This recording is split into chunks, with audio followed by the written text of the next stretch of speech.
जय हिंद दोस्तों, defence diary के अंक में आपका स्वागत है। मैं हूं मंजीत नेगी। हर बार की तरह डिफेंस डायरी के इस अंक में बात एक ऐसे वीर योद्धा की जिसने अपनी वीरता से नई इबारत लिखी है। लेकिन उससे पहले इस हफ्ते तीनों सेनाओं से जुड़ी कुछ बड़ी खबरों की चर्चा कर लेते हैं।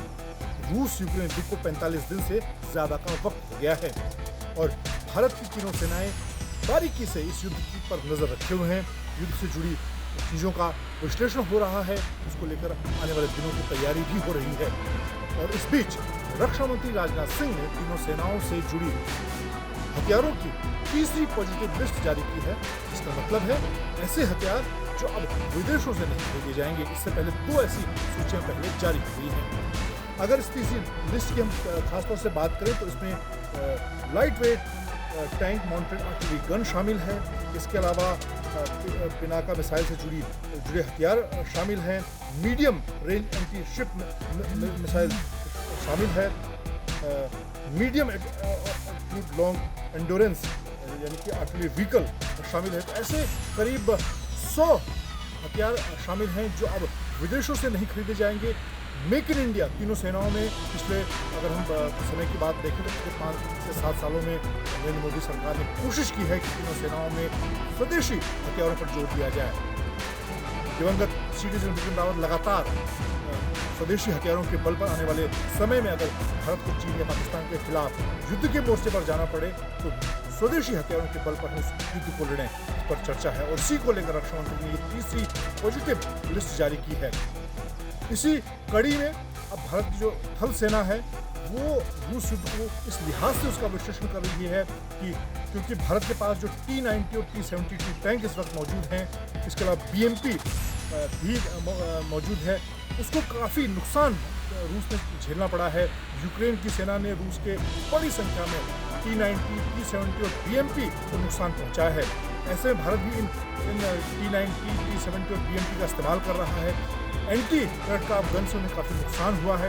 ऐसे में आने वाले दिनों में युद्ध के मोर्चे पर कैसे इस नुकसान को कम किया जाए, इन टैंकों में किस तरह के सुधार होने चाहिए, उसको लेकर तैयारी की जा रही है। क्योंकि अगर आने वाले दिनों में इन टैंकों का इस्तेमाल होता है युद्ध के मोर्चे पर तो दुश्मन एंटी जो टैंक गन है, मिसाइल है, उससे इनको निशाना बना सकता है।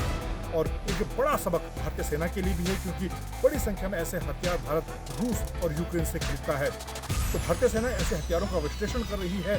तो समय की बात देखें तो पिछले 5 से 7 सालों में नरेंद्र मोदी सिंह की T-72 टैंक इस वक्त मौजूद हैं। इसके अलावा BMP भी मौजूद है, उसको काफ़ी नुकसान रूस में झेलना पड़ा है। यूक्रेन की सेना ने रूस के बड़ी संख्या में T-90, T-70 और BMP को नुकसान पहुंचाया है। ऐसे में भारत भी इन T-90, T-70 और BMP का इस्तेमाल कर रहा है। एंटी एयरक्राफ्ट गन से उन्हें काफ़ी नुकसान हुआ है। ऐसे में आने वाले दिनों में युद्ध के मोर्चे पर कैसे इस नुकसान को कम किया जाए, इन टैंकों में किस तरह के सुधार होने चाहिए, उसको लेकर तैयारी की जा रही है। क्योंकि अगर आने वाले दिनों में इन टैंकों का इस्तेमाल होता है युद्ध के मोर्चे पर तो दुश्मन एंटी जो टैंक गन है, मिसाइल है, उससे इनको निशाना बना सकता है। और एक बड़ा सबक भारतीय सेना के लिए भी है क्योंकि बड़ी संख्या में ऐसे हथियार भारत रूस और यूक्रेन से खरीदता है। तो भारतीय सेना ऐसे हथियारों का विश्लेषण कर रही है कि कैसे आने वाले दिनों में युद्ध के मोर्चे पर उन हथियारों को दुश्मन के हमलों से बचाया जाए, उन्हें ज़्यादा कारगर बनाया जाए। और अब एक बड़ी तीसरी खबर की बात करते हैं। भारतीय सेना के लिए अग्निपथ स्कीम जारी होने वाली है। इसके तहत आने वाले दिनों में भारतीय सेना में जो जवानों की कमी है उसको पूरा करने के लिए और उसके साथ ही उनको ज़्यादा बेहतर और जो बजट का भार है सेनाओं पर उसको कम करने के लिए एक ऐसी अग्निपथ स्कीम जारी की गई है जिसमें जो युवा भारतीय सेना में शामिल होना चाहते हैं उन्हें 3 साल के लिए एंट्री दी जाएगी। 3 साल तक वो भारतीय सेना में सेवा करेंगे और उसके बाद वो बाहर यानी कि दूसरी जगह काम करने के लिए स्वतंत्र होंगे। उन्हें 3 साल के लिए मौका दिया जाएगा। हालांकि अभी पूरी तरह से इस स्कीम पर सहमति नहीं हुई है। इसको लेकर भारतीय सेना ने काम करना शुरू कर दिया है और एक बड़ी ये स्कीम अमेरिकी सेना की तर्ज पर भारत में ही लागू करने की दिशा में काम हो रहा है, जिसमें युवाओं को 3 साल भारतीय सेना में काम करने का मौका मिलेगा और उसके बाद वो सैनिक बल या फिर प्राइवेट सेक्टर में जाकर काम कर सकेंगे।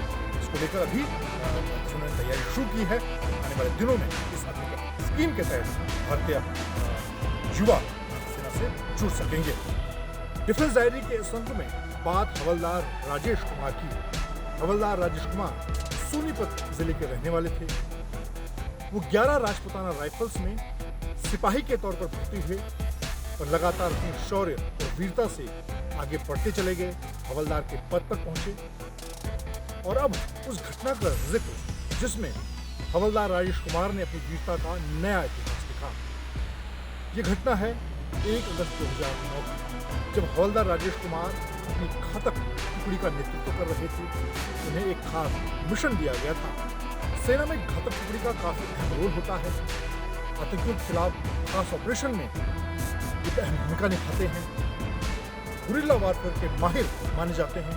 और उस दौरान हवलदार राजेश कुमार अपनी घातक टुकड़ी के साथ शाम को अंधेरे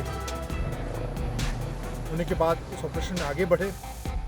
उन्हें जानकारी थी कि कुपवाड़ा के गांव से लगे जंगलों में 3 से 4 आतंकी छुपे हुए हैं, घुसपैठ की फिराक में हैं। कई दिनों की रेकी के बाद इस ऑपरेशन की जिम्मेदारी हवलदार राजेश कुमार को दी गई। वो अपनी टुकड़ी का नेतृत्व कर रहे थे। लगातार घातक टुकड़ी अपनी जो ड्रिल होती है उसके मुताबिक जंगल में आगे बढ़ने की कोशिश कर रही थी। और उस दौरान हवलदार राजेश कुमार ने अपनी AK-47 राइफल से जब उन्होंने देखा कि वो आतंकियों के बिल्कुल नजदीक पहुंच गए हैं, उन्होंने ताबड़तोड़ फायरिंग शुरू कर दी। और इस फायरिंग में उन्होंने 3 खूंखार आतंकियों को कुछ ही मिनटों में मौत के घाट उतार दिया। एक बड़ी कामयाबी इस घातक टीम के लिए थी। लेकिन अभी ऑपरेशन पूरा नहीं हुआ। कुछ और आतंकी थे जो आगे बढ़ने की फिराक में थे। वो सजग हो गए थे, पीछे भागने की कोशिश थी। लेकिन हवलदार राजेश कुमार उनकी टीम की कोशिश थी कि सभी आतंकियों को मार गिराया जाए, भागने में कामयाब न हो पाए। और इस दौरान उनके कुछ साथी जो उस घातक टीम का हिस्सा थे, वो आतंकियों की सीधी फायरिंग की चपेट में आ गए। हवलदार राजेश कुमार ने मौके को भांपते हुए अपने साथियों को फायरिंग की सीधी फायरिंग से बचाया, उन्हें आड़ में पहुंचाया, वो पीछे आ जाएं। लेकिन सेना में अपने जो उनकी ट्रेनिंग, जो उनका जो समर्पण था, उन्होंने कहा जब तक कि ऑपरेशन पूरा नहीं होता पीछे नहीं हटेंगे। अपने साथियों को उन्होंने पीछे हटने को कहा। लगातार मोर्चा संभाले हुए थे।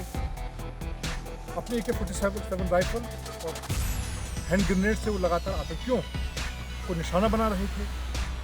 इस दौरान उनके साथियों ने भी पोजीशन लेकर जो बाकी बचे आतंकी थे उन पर ताबड़तोड़ फायरिंग शुरू कर दी। इसमें बाकी आतंकी मारे गए, कुछ पीछे वापस पाकिस्तान कब्जे वाले कश्मीर की तरफ भागे। और इस दौरान इस पूरे ऑपरेशन को हवलदार राजेश कुमार ने अपनी प्राणों की बाजी लगाकर अंजाम दिया।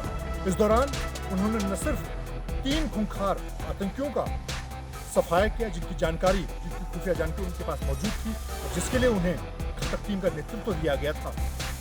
उन्होंने इन 3 खूंखार आतंकियों को मौत के घाट उतारा। बाकी 2 आतंकी भी मारे गए और जो बाकी आतंकी थे वो पीछे भागने को मजबूर हुए। इस तरह से कुपवाड़ा के घने जंगलों में हवलदार राजेश कुमार ने घातक टीम का नेतृत्व करते हुए वीरता का एक नया कारनामा किया। उनके सर्वोच्च बलिदान के लिए भारतीय सेना ने उन्हें अशोक चक्र से सम्मानित किया। 26 जनवरी के मौके पर तत्कालीन राष्ट्रपति ने उनके पिता और मां को अशोक चक्र दिया।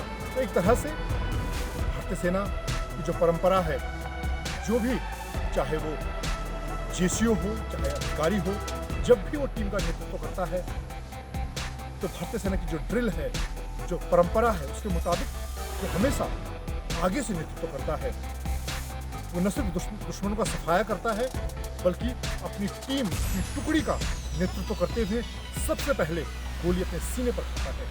इसी परंपरा का निर्वाह करते हुए हवलदार राजेश कुमार ने अपने साथियों की रक्षा की और खुद अपने प्राणों का बलिदान कर दिया। डिफेंस डायरी के संक में आज हमने बात हवलदार राजेश कुमार की। आने वाले अंकों में हम इसी तरह से आपको भारतीय सेना के ऐसे शूरवीरों की कहानियां सुनाएंगे जिन्होंने अपनी वीरता से देश और सेना का नाम रोशन किया। जय हिंद।